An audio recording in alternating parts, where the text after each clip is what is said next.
Ang araw sa lahat, lalong-lalo na sa aming pinakamagandang guro, Binibining Pamaybay. Magandang araw po.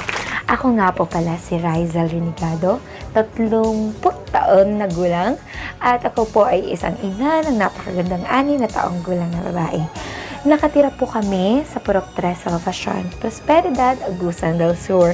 Mayahalin tulad ko po ang aking sarili sa isang malaki at matayog na punong kawayan na kahit anong hampas man ng mga pagsubok sa buhay, yuyukuman at pakunway mababali, ngunit mananatili pa rin malakas, tatayo at tatayo pa rin pagkatapos ng mga pagsubok sa buhay.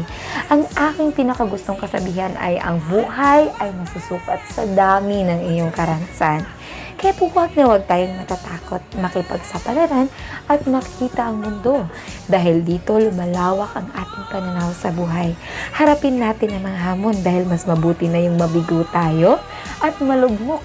Ngunit atin namang sinubukan dahil sa mga pagkabigong ito, dito tayo tatatag at titibay. Ako nga po pala ulit, si Rizal Renegado. Maraming salamat po.